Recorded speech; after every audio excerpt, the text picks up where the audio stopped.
ಶಬರಿಮಲೆ ಅಯ್ಯಪ್ಪ ಸ್ವಾಮಿ ಚಿನ್ನ ಕಳವು ಪ್ರಕರಣದ ತನಿಖೆ ಚುರುಕುಗೊಂಡಿದೆ. ಕೇರಳ ಎಸ್ಐಟಿ 13 ಆರೋಪಿಗಳನ್ನ ಬಂಧಿಸಿದೆ. ಈ ಮಧ್ಯೆ ಚಿನ್ನ ಕಳವು ಪ್ರಕರಣಕ್ಕೆ ಇಡಿ ಎಂಟ್ರಿ ಕೊಟ್ಟಿದೆ. ಇವತ್ತು ಇಡಿ ಅಧಿಕಾರಿಗಳು ಇನ್ಫ್ಯಾಕ್ಟ್ ನಮ್ಮ ರಾಜ್ಯದ ಬೆಂಗಳೂರು ಹಾಗೆ ಬಳ್ಳಾರಿಯಲ್ಲಿ ದಾಖಲೆಗಳನ್ನ ಜಾಲಾಡಿದ್ದಾರೆ.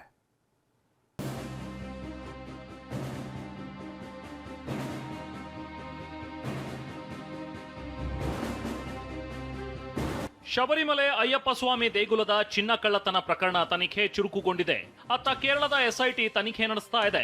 ಪ್ರಕರಣದ ಪ್ರಮುಖ ಆರೋಪಿ ಉನ್ನಿಕೃಷ್ಣನ್ ಪೊಟ್ಟಿ, ಶಬರಿಮಲೆ ದೇಗುಲದ ಮುಖ್ಯ ಅರ್ಚಕ ಕಂಡರಾರು ರಾಜೀವರು, ಬಳ್ಳಾರಿಯ ರೊದ್ದಂ ಜ್ಯುವೆಲರಿ ಮಾಲೀಕ ಗೋವರ್ಧನ್ ಸೇರಿದಂತೆ 13 ಜನರನ್ನ ಬಂಧಿಸಲಾಗಿದೆ. ಇದೀಗ ಶಬರಿಮಲೆ ಚಿನ್ನ ಕಳವು ಪ್ರಕರಣದಲ್ಲಿ ಅಕ್ರಮ ಹಣ ವರ್ಗಾವಣೆ ಶಂಕೆ ಹಿನ್ನೆಲೆಯಲ್ಲಿ ಇಡಿ ಕೂಡ ಎಂಟ್ರಿ ಕೊಟ್ಟಿದೆ. ಶಬರಿಮಲೆ ಚಿನ್ನ ಕಳವು ಕೇಸ್, ಇಡಿ ಸರಣಿ ರೇಡ್. ಬೆಂಗಳೂರು, ಬಳ್ಳಾರಿ ಸೇರಿ 5 ಕಡೆ ತೀವ್ರ ಶೋಧ. ಬೆಂಗಳೂರಿನ ಅಯ್ಯಪ್ಪ ದೇಗುಲ ಟ್ರಸ್ಟಿಯಾಗಿದ್ದ ಮುರಾರಿ ಬಾಬು, ಈತನ ಕೋಆರ್ಡಿನೇಟರ್ ಆಗಿದ್ದ ಪೊಟ್ಟಿ ಉನ್ನಿಕೃಷ್ಣನ್, ಬಳ್ಳಾರಿಯ ರೊದ್ದಂ ಜ್ಯುವೆಲರಿ ಮಾಲೀಕ ಗೋವರ್ಧನ್, ಪ್ರಧಾನ ಅರ್ಚಕನ ಮನೆ ಸೇರಿದಂತೆ 5 ಕಡೆ ದಾಳಿ ನಡೆಸಲಾಗಿದೆ. ದಾಖಲೆಗಳನ್ನ ಪರಿಶೀಲನೆ ಮಾಡಲಾಗಿದೆ.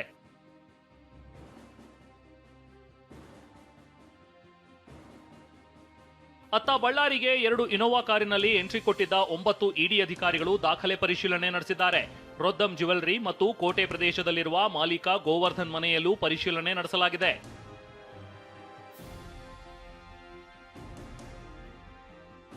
ಅಷ್ಟಕ್ಕೂ ಏನಿದು ಅಯ್ಯಪ್ಪ ಸ್ವಾಮಿ ಕಳವು ಕೇಸ್? ಖದೀಮರು ಅಯ್ಯಪ್ಪನ ಚಿನ್ನ ಕದ್ದಿದ್ದು ಹೇಗೆ? ಬಳ್ಳಾರಿ ಉದ್ಯಮಿಗೂ ಈ ಕೇಸ್ಗೂ ಏನ್ ನಂಟು ಅಂತ ನೋಡೋಣ. 1998ರಲ್ಲಿ ಮದ್ಯದ ದೊರೆ ವಿಜಯ್ ಮಲ್ಯ ಶಬರಿಮಲೆಗೆ 30 ಕೆಜಿ ಚಿನ್ನ ದೇಣಿಗೆ ನೀಡಿದ್ರು. ಈ ಚಿನ್ನದಲ್ಲಿ ಶಬರಿಮಲೆ ದೇಗುಲದ ಬಾಗಿಲು, ಗೋಡೆಗೆ ಮತ್ತು ಅಯ್ಯಪ್ಪನ ದೇಗುಲದ ದ್ವಾರಪಾಲಕ ಮೂರ್ತಿಗಳಿಗೆ ಚಿನ್ನದ ಲೇಪನ ಮಾಡಲಾಗಿತ್ತು.